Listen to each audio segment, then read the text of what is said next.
জানি তো অনেক দিনই হয়ে গেল তোমাদের সাথে কোনো রকমের ভিডিও আমার শেয়ার করাই হয়নি।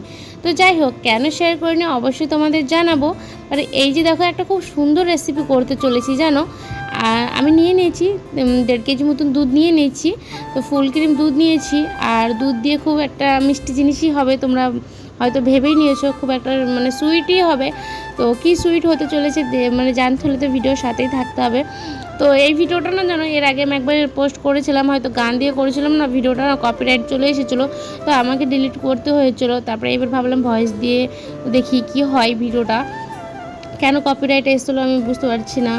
তো দুবার পোস্ট করেছিলাম, দুই এমন এমন হয়েছিল। আর যেটা ভিডিও না ছাড়ার ব্যাপারটা যেটা হলো দেখো, মানে আমি না মানে একটু অল্প কিছুতেই ভেঙে পড়ি। আমি না খুব ডিপ্রেশনে ভুগি, মানে জানো আমি ডিপ্রেশনে যখন চলে যাই না, আমার কিচ্ছু করতে ভালো লাগে না, কিচ্ছু করতে না ভিডিও করতে না কিছু। তো আমি নিজেকে অনেক টপ করে ভেঙে ফেলি জানো। এই জন্য আমি না আজ অবধি আগে বাড়তে পারিনি। না হলে আমি যে কবে থেকে যে ভিডিও করছি, ওই যে ভিগো অ্যাপটা ছিল আর টিকটক ছিল, তখন থেকে আমি ভিডিও করছি জানো।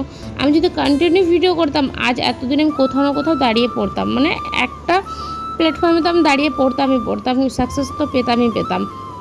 তো যাই হোক, এবার ভেবেছি যে আমার মানে 0 সাবস্ক্রাইব থেকে আজকে আমার 195 সাবস্ক্রাইব হয়ে গেছে। তাই আমি ভাবছি আমি আর থেমে থাকবো না। এবার ভেবেছি আমি তোমাদের সাথে দিনে 2টো ভিডিও হলেও আমি তোমাদের সাথে শেয়ার করব। আর ডিপ্রেশনের মধ্যে ভুগবো না, কারণ যেই মানুষের জন্য আমি ডিপ্রেশনে ভুগি তারা বিন্দাস আছে, তারা বিন্দাস এগিয়ে যাচ্ছে, আমি পিছু পড়ে রয়েছি। আমি নিজেকে একটু একটু করে শেষ করে দিচ্ছি।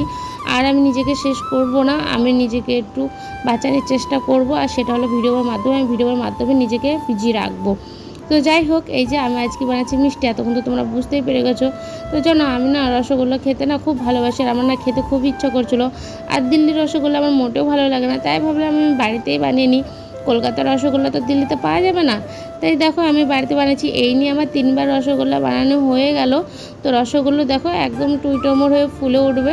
আচ্ছা, তোমরা কারা কারা রসগোল্লা খেতে ভালোবাসো আর কারা কারা বাড়িতে বানিয়ে খেয়েছো অবশ্যই আমাকে কমেন্টে জানিও তো, তাহলে আমি নেক্সট ভিডিওতে তোমাদের নাম নেব। তো যাই হোক, দেখো রসগোল্লাগুলো একদম টুইটমোড়ে ফুলে গেছে। তো কেমন লাগলো তোমাদের এই ভিডিওটা অবশ্যই আমাকে কমেন্টে জানিয়ে যেও। আর ভিডিওটা ভালো লাগলে অবশ্যই তোমরা একবার বাড়িতে যারা ট্রাই করোনি একবার হলে ট্রাই করো। যারা আগে সাবস্ক্রাইব করেছো, দেখাবো অন্য ব্লগে। টাটা।